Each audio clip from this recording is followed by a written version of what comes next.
കൊടുങ്ങല്ലൂർ നഗരസഭാ ചെയർപേഴ്സണും LDF കൗൺസിലർമാർക്കും നേരെ BJP നടത്തിയ ആക്രമണത്തിൽ പ്രതിഷേധിച്ച് LDF പ്രതിഷേധ സംഗമം സംഘടിപ്പിച്ചു. CPI ജില്ലാ കൗൺസിൽ അംഗം CC വിപിൻ ചന്ദ്രൻ ഉദ്ഘാടനം ചെയ്തു. പ്രിയമുള്ളവരെ, നമുക്ക് മനസ്സിലാകും BJPയുടെ രാഷ്ട്രീയം എന്താണ് എന്നുള്ളത്, സംഘപരിവാറിന്റെ രാഷ്ട്രീയം എന്താണ് എന്നുള്ളത് നമുക്ക് മനസ്സിലാകും.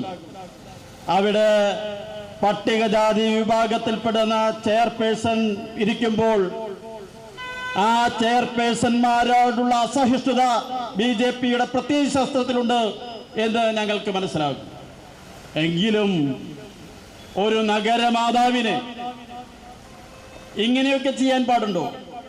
ഇത് ഇടതുപക്ഷ ജനാധിപത്യ മുന്നണിയുടെ നേതാക്കന്മാർ പ്രസംഗിക്കുന്നത് മാത്രമല്ല, ഇന്ന് അതിന്റെ വീഡിയോ ഇറങ്ങിയിട്ടുണ്ട്. എത്ര നിഷ്ഠൂരമായിട്ടാണ് ഇവർ ചെയർപേഴ്സണെ കൈകാര്യം ചെയ്തത് എന്നുള്ളത് ആ വീഡിയോകൾ പറയുന്നുണ്ട്. നമ്മുടെ ജനാധിപത്യ സംവിധാനം അനുസരിച്ച് എന്തെങ്കിലും അഭിപ്രായങ്ങളോ അഭിപ്രായ വ്യത്യാസങ്ങളോ ഉണ്ടെങ്കിൽ നമുക്ക് നഗരസഭയിൽ കൗൺസിലിൽ പറഞ്ഞു തീർക്കാവുന്നതേ ഉള്ളൂ. എന്തിനാണ് നേരിടുന്നത്, എന്തിനാണ് തെരുവിൽ നേരിടുന്നത്? അത് ഇവരുടെ ഒരു ശൈലിയാണ്. CPIM area committee secretary Mustaq Ali അധ്യക്ഷത വഹിച്ചു. LDF ജില്ലാ convener PK Chandrasekharan, KR Jaithran, Venu Vennara, Arun Menon, PP Subhash, KS Kaisab, Rahim Pallath, Shefeeq Manappurath, TP Prabhesh, Sheela Rajkamal, Ashraf Saban എന്നിവർ സംസാരിച്ചു.